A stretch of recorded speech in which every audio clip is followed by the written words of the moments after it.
The challenge facing the Nigerian politics is about the opening of the democratic space.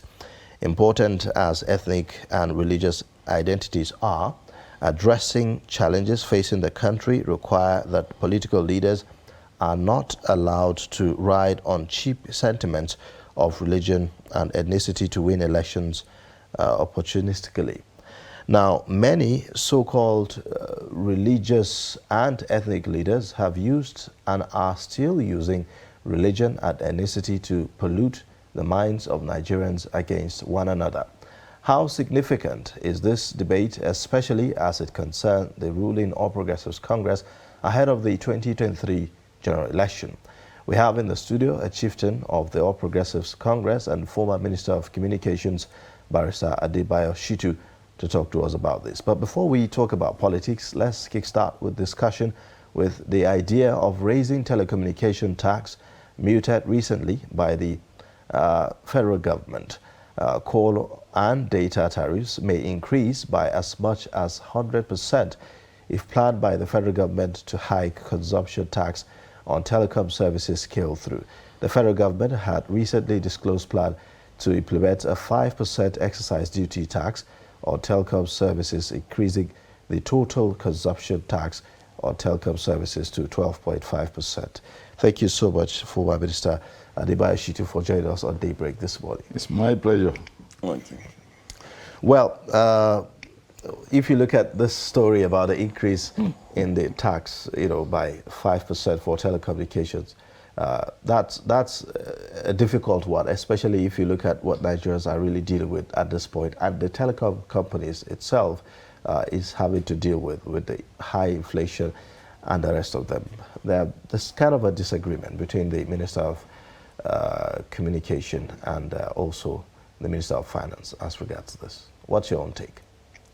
Well, the issue of tax or taxes generally are one of the means which all governments, or most governments, because it may not be applicable to places like Saudi Arabia or some, major oil-producing countries. But in most countries, particularly where there's no oil revenue, or where where oil revenue is not sufficient, to cope with expenses of government, they resort to taxing just about any taxable service, comes in handy for government. In the case of Nigeria, unfortunately, most Nigerians don't pay even the ordinary income tax, except those who live in, are civil servants, in particular government, employees. They don't have any choice because the taxes are really, taken, from the source. But for most Nigerians, we don't pay tax. So government will have to devise the means of taxing, particularly in areas where nobody can really escape, taxing. We do know that over the years, oil has been the major income source for government. But we also do appreciate that apart from rising cost of even government, expenditures, revenue from oil itself is dwindling. Dwindling because our oil output is really decreasing. There's so much oil bunkering, and when you talk of oil bunkering, it is like stealing government property. It happens, and unfortunately, people involved in bunkering are the worst form of criminals you can, have, around. So government has to look for softer means of, increasing its revenue in order to meet increasing expenditure in government services. But is it really soft, considering that, the projected increase in call rates and data rates, is it really something that you call soft? And also bearing in mind that telecom is something that everybody use, rich and poor. That's why it is soft, because whether you like it or not, since you always would need to use these services, it doesn't take government much effort, to extract taxes through those means. For instance, everybody is supposed to pay income tax, particularly every Nigerian, particularly those who, engage in one work or the other. But it's very difficult for government to get people to pay even the ordinary, income tax. But with regard to, telecom services, it is like air, which nobody really can escape once it is imposed. Having said this, if I want to speak as a politician, I would not say what I want to say. But I need to speak like a statesman and like a patriotic person who knows the truth and must, is obliged to avail Nigerians of the truth. But, are you not concerned about what the difficulty that this will impact on telecom operators, considering the fact that, from what we understand, there are about 40 different tax that telecom operators pay, federal government, state governments, agencies, and all that. Is that not too much of a burden? As a Nigerian, particularly who is not in government and who does not have any income from government, particularly over the last 3 years, I am as concerned and as affected as every ordinary Nigerian. So when these services or these taxes come, there's no way of escaping it, because I too would have to use communication services and all of that. Be that as it may, as someone who has had experience, in some of these things, I think government hardly has alternatives to this. And let me tell you, if you look at it on a comparative basis, I'm not saying, of course, if it is possible to have free telecommunication services for Nigeria, I mean, good luck to all of us. But the truth is that people who engage in telecom services are investors, they are business people, they come into it to make money. Again, currently, I also agree that a lot of monies are being paid by them, and a sizable, proportion of government's income, again, comes from these services. But just for purpose of comparison, what I want to say is not to justify, the anticipated increase. Like I said, if it were possible to have free services, so be it. But the reality and the truth is that it is not possible. An SMS today in Nigeria costs about 4 naira. It costs 4 naira across board. If you go to Benin Republic, it costs 50 naira. That is the truth. I've been to Algeria once, and a common SMS service, which costs 4 naira here, in Algeria costs 150 naira. But certain policies are made, considering the economic stability of the economy or the state in which those policies are made, isn't it? So if you look at Nigeria, and we are talking about diesel now, for instance, which is skyrocketing, uncontrolled, and other expenses that some of these telecom operators have to deal with. Definitely this will have impact on their running cost. These are companies that are employing Nigerians in their hundreds and thousands. There's likely to be now, laying off of staff because they have to keep up with running the company, at the same time make profits. So all of this put together, don't you think that is something that government should consider? The profit that they make, I'm not sure it will really be affected in regard to the company, because these taxes are not being paid, they are only being paid through the telecom companies. It is in other Nigerians who are paying these taxes. It is not as if, they would continue to, make, for instance, SMS 4 naira while they have to pay extra tax. It's not as... But taxing Nigerians more, that's also another issue. Well, you tax people who are doing well economically, isn't it? We are talking about high inflation, right? Yes. People are dealing with food inflation now. Yes. And so many other expenses. For everything that you have been buying, you are probably going to be paying double the price now. So, is that not too much of a burden for Nigerians? It will be burden. It will be burdensome. There's no doubt. I've said it. I've admitted it will be a burden. But government hardly have any choice if they must continue to sustain their own services. For instance, we had a crisis of ASU over the last 6-7 months. What is the cause of the crisis? They want more money. The police need to be given more money. The military need to be given, because these are people laying down their lives for the safety and security of all of us. Virtually every service that government is giving out to Nigerians are also suffering the same kind of inflation. So it is about whether there are options for government or not. It is not possible for government to just print money. These monies in government must be backed up by services.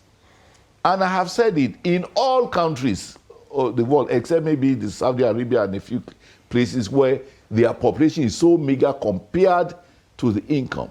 If you look at Saudi's population, they are probably 10, 20 million. Nigeria is about 200 million or more. So government's obligation to Nigerians will be multiples of what it is in Saudi Arabia, for instance. So it is about government having options and whether it can afford, in the absence of reduced oil income. Okay, so now let's look at another dimension to this issue. You are, just the immediate past. You are the immediate past Minister of Communication, and you know this sector quite well, and of course government processes.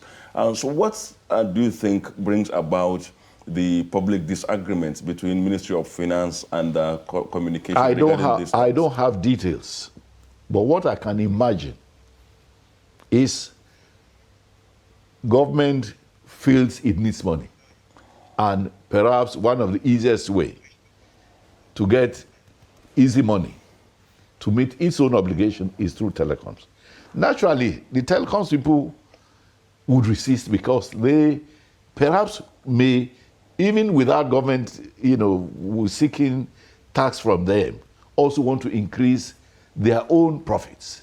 That's a possibility. I don't have all the details now, but I can imagine that that is a possibility. I mean, two cabinet ministers coming out to say one thing and the other person Well, I'm not in government. I don't know what they are thinking of, and I don't know what their arguments or basis. So one of it is the fact that the Ministry of Communication feel that it was not carried along in arriving at that decision.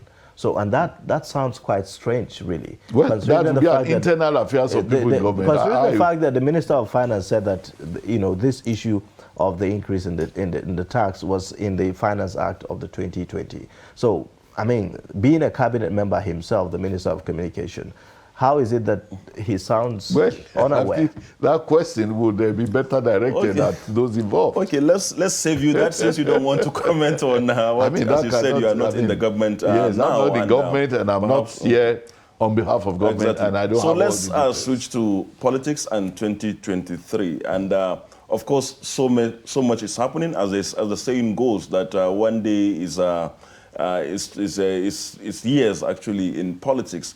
And one of the important things that we've seen recently, especially in your party, the All Progressives Congress, APC, after still the issue of harmonizing, or closing ranks following the picking of the former Borno governor as a running mate. It still seems that the party is still not being able to cross ranks and face the hurdle ahead. You see, politics is not like you are in a corporate environment. Trust, for instance, would have a chairman, board of governors, managing director, directors, and there's a line of discipline. And everybody has to kowtow. Politics is a much loose, environment where everybody has his own right to protect or advocate or advance and all of that. So, and there would continue to be competition for positioning. There will be competition, for advancement of interest and all of that. And once decisions are taken, particularly with regard to a presidential candidate who has the discretion in consultation with other stakeholders, once a decision is taken, all loyal party men must comply. If they find it difficult to comply, there are no visas to exit a party or to come to a party. The options are always available. For those who feel they cannot cope, they will continue to, rock the boat. And you would discover that it is not a situation within APC alone. The same situation is happening with Wike, for instance, in PDP.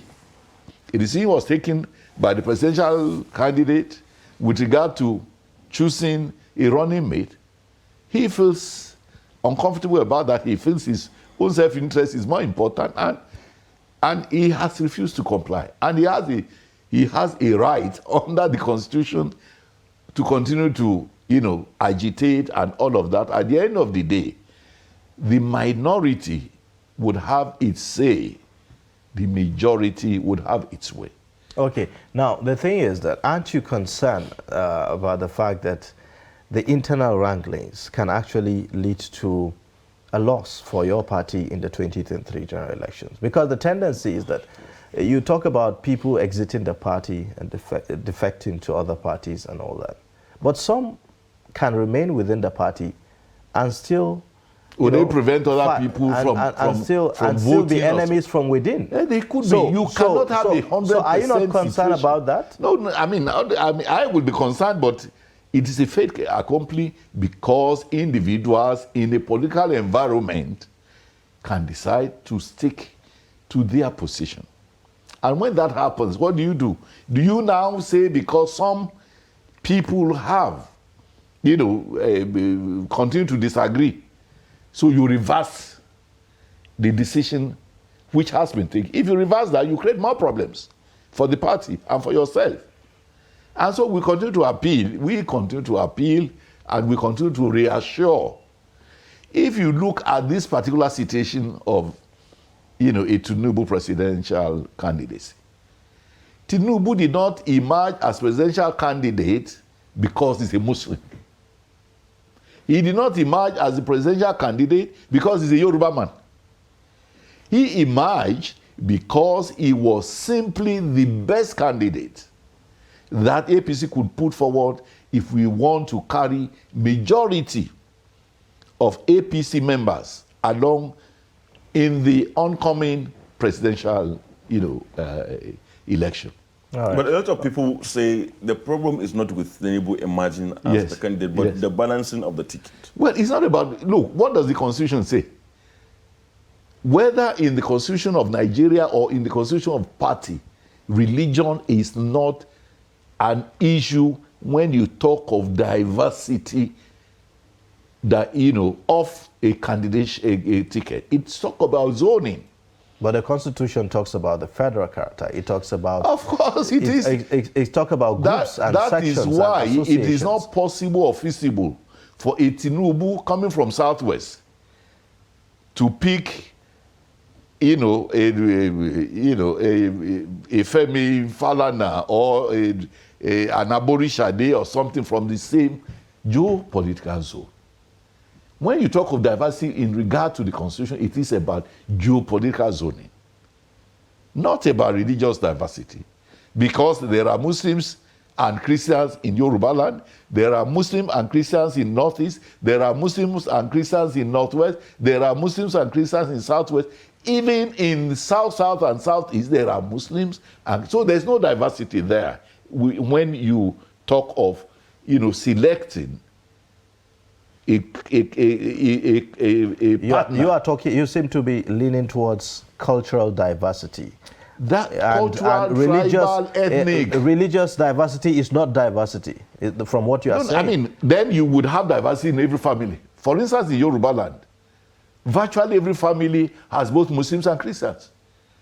So can you, because you want diversity, you are a candidate for governorship, and you pick maybe a Muslim candidate can pick a Christian candidate within the same local government and say that is diversity? No. But those who make the argument are anchoring this on the fact that the tickets in the democratic settings have always been balanced, especially it has not always been balanced as it regards the presidency. Why would they limit it to the presidency alone? You know, Why so would that's the feeling, and that several states, and that if you look at Nigeria, you have two dominant religious groups. But they are not the only. We don't have the only two dominant religions. You might discover that even non-Muslims and non-Christians are in huge majorities. So it's not the issue. But let me also tell you, Nigeria is a multi-party democracy. There are many parties, not just APC or PDP.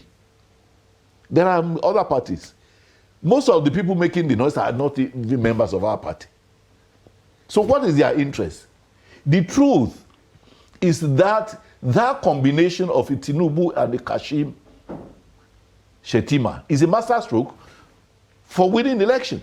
There are those who have argued. There are those who have actually argued that the APC is putting this ticket up because they, as a means of distracting Nigerians, from really focusing on the real issues. What are the real issues that matter? What are the real issues? What are the real developmental issues? If they are mere distractions, why don't they ignore the performance of the APC, for instance? Yes. A lot of people feel unsatisfied with the performance of the APC in the last 8 years. And so maybe this is a distraction. Let me tell you. You see, when you talk of distraction and somebody is claiming, I chose what I chose only because I want to distract, why don't you ignore those distractions and go ahead to do what you want to do? Why don't you? What's their business about us? They have options. We have selected, because we are going into an election. It's not going to be a fiesta. Okay, it's a political contest. Okay, let's talk about. And we feel that the best ticket now going to defeat our opponents is what we have now. Now going into the election, as you said, let's go to the election. What will be the talking points? What are the selling points that you are projecting to Nigerians as a party, especially in the light of what has happened in the last 7 years? You are journalists, and with due respect, if you do your work very well, you will know that we have more than what is required to win election, which by the grace of God we are going to win. If we were not sufficiently equipped to win election, the noise that our ticket is generating now would not have been. It's not about, okay, so you talk about being equipped. Now let's equipped politically. Can you go over this? I will. We promised 3 major things during the election. We promised to fight insecurity. We promised to fight corruption. We've promised to repair the economy. With regard to the number one thing, insecurity, you recall that when we were coming into office at that time, the Northeast, which was confronted by Boko Haram, and I dare say that at that time, the crisis of insecurity was mainly on Boko Haram insurgency. At that time, Boko Haram was occupying more than 20 local governments effectively in the Northeast. But under your watch in the Northwest, we are having a replica of what's... Would you allow me to please? You ask a question, I'm trying to lay the foundation. No, it's just so that you juxtapose the two. Let me tell you, give me some peace, I will. Okay. 20-something local governments were effectively under the control. No local government official, no policemen, no soldier in those local governments. And most of our people were in IDPs then. Today, no single local government in the Northeast is under the control of any Boko Haram. Today, Boko Haram has been so degraded that virtually all IDPs have been resettled, have been dismantled, and people are reunited with their families. Today, construction work, development work are going on in all those areas hitherto being controlled by Boko Haram. All right. So, former minister, with regards to that, the question on the minds of many Nigerians is Nigeria safer than it was in 2015, going by this victory that you have had, in with the northeastern regard part to of the country. territories then being occupied by Boko Haram, we can beat our chest with all pride and say people there are happier now. People there are safer. We are now talking about insecurity in other parts of the country. I will get to it. The northwest, You the north central. ask your question and the allow me to northeast, answer. And all other parts of the country Yes. are dealing with one form of insecurity or the other. Okay, not caused by government, or was it government which caused them? No, but but Honorable look. Minister, let me step in here. You know, the first and most important responsibility of government is provision of, protection We know of that. life. We know that very well. property. We know that so very now, well. if, for example, I don't know when last did you travel to Kaduna by road, for example. Do I have to travel to Kaduna by road? People travel every day to Kaduna by road. But can you? Well, if I have cause to go there, why would I not go there? But a lot of Nigerians are afraid of, Look, the fact that they are afraid, criminality does not give notice. Criminals don't give notice. All over the world, not only in Nigeria. And you will be at least fair to the armed forces of Nigeria and the police that they are putting their own lives on the line to protect Nigerians. They are doing very well. All right, so Of course, but you see, when you are fighting an unconventional war, you don't know the size of the army, you don't know the type of equipment they have, you don't know the operating theaters.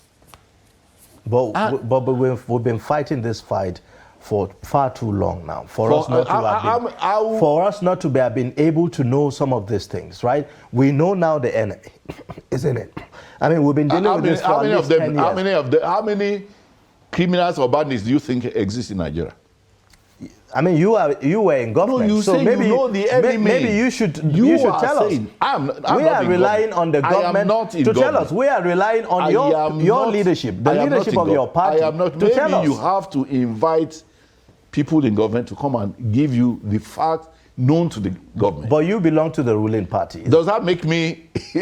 and you were in government, so you have a So fair if I was knowledge. in government 3 years ago, I must know the situation of the war that government today is fighting. I mean, All right, so let's talk Okay. about the economy. Let's move away from the Very good. from the security. On the economy. Before this government came on board,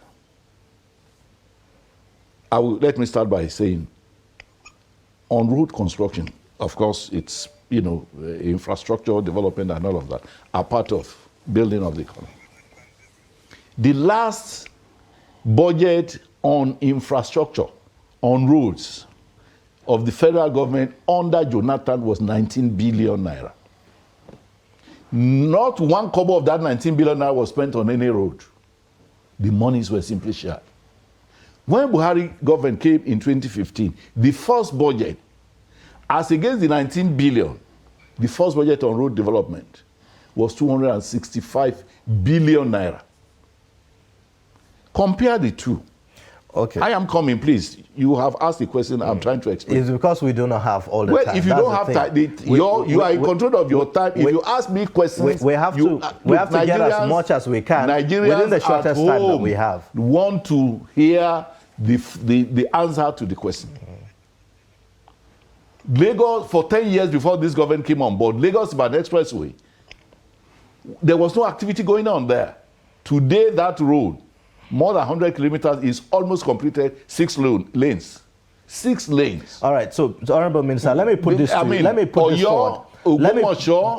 Because of our time, for 10 years. Let me please put this forward. You want to know what the government has done on the economy? Because of our time, let me put this forward. The Minister of Finance, Budget and National Planning, Zainab Ahmed, recently revealed that a total debt servicing of 1.94 trillion naira outweighed a total of government revenue of 1.63 trillion naira in the first quarter of 2022. This is in addition to the issue of the excess crude account, which dropped from $35 million to $356,000 in July, within the space of 1 month. Does this bother you? I mean, we are talking about dollar to naira rate now, about 600 naira. That's critical for our economy. It is critical for our economy. I agree with you.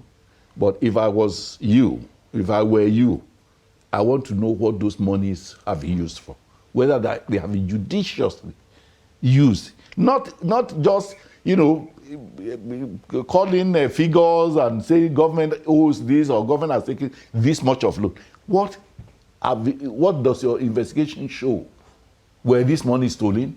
Well, what's the impact of this spending? That's the question that we're asking. You wouldn't know the impact. Those who, in areas where there were never roads and where government is building roads, will know the impact of it.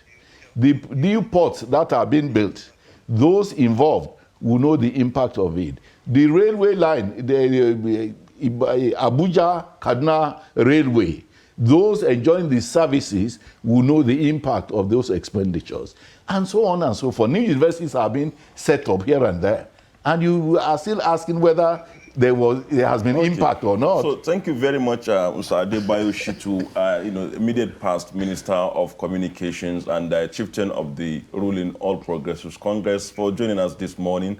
And we hope to have you another time. Thank you. I'm always available. Thank you. Thank you for Nigeria.